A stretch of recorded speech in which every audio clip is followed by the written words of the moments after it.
So from cash for access to cash for exit, shall we say, Winston Peters, why do you need it? Well, first of all, go back to this cash for access. No, I want to talk about, we're going to have to wrap very soon, so I want to talk about this. I know you do, but I know a bit more about the National Party than any of you, and certainly more than he does. Well, very quickly. Let me very quickly. I'm working for the National Party down in Morrinsville. I go out and I knock on doors, I put out pamphlets. I go to party meetings and I pass the remits and I get totally forgotten. And in comes somebody from China who shouldn't have got here in the first place, buys access, and he gets countless communications with the Prime Minister and 2 Ministers of Immigration on how to change a policy. All right. Why are we going to have an exit cost for a candidate who stands for us? Because they cost us a small fortune to run them. We also have, due to the parliamentary ratio, or the MMP ratio, an entitlement of taxpayer funding, as we all do. And when somebody walks out on us, it costs us plenty. OK, so let me we then have to keep the ask, staff. I understand. Let me just quickly ask the whole panel, is a waka jumping fee needed? Let's put aside the amount. Is it a good idea? Well, New Zealand First thinks it's a good idea for them. We would much rather implement the Royal Commission recommendations around a one-seat majority and getting in Parliament. That we think that there are concerns around that. OK, I have to leave it there. Waka jumping fee, good idea?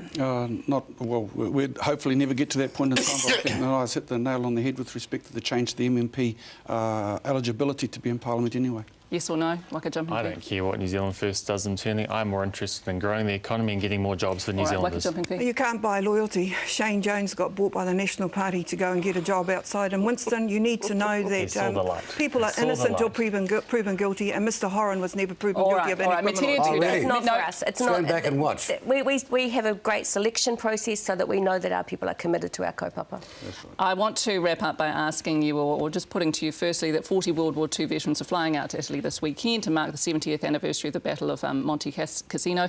Wonderful, of course, but would we and should we be looking at a similar recognition for the New Zealand land wars? Should there be a day set aside? And I have to go around very quickly to ask you, Winston Peters. Look, they're really significant events, but I would prefer to have a public holiday where we celebrate it or commemorate it as one nation, not just as a racist thing or based on whether I've got Marae or European heritage. Thank you. New Zealand needs to do more to be able to should we have a day? Share our history. Should we have a day? There should be a process to be able to discuss that. Obviously, you're asking someone where it is a big part of our local history, so I believe there should be a process to be able to do that. I think that there should be a time to commemorate those battles. Having been to 3 of them, I know that the implant that it has in people's hearts.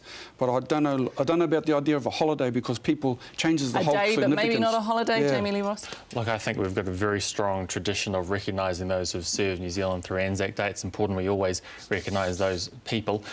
In terms of a holiday, I'm not sure that we'd go that far, but the Prime Minister said he would receive some advice on it. Annette Sykes. We need much broader objectives. We need a commitment to a program of decolonisation. We need to put inside the education system an we're understanding talking about whether we recognise the New Zealand land wars and whether we should have a day set aside. But once you've got that in the education system, the day of commemoration for those that fought to protect their lands, their homelands, must be a mandatory consideration. I think that we should consider it, and also having a holiday for workers for matariki as well, to recognise matariki. Thank you, panel. We have to leave it there. I want to thank you all for coming in with me, Winston Peters, Nanaia Mahuta, Jami-Lee Ross, Te Ururo Flavel, Annette Sykes and Matiria Tude. Thank you. Thank you. Kia ora. Happy Scotty? Mother's Day. Yes, indeed. Happy Mother's Day. And you. Thank you, Scotty.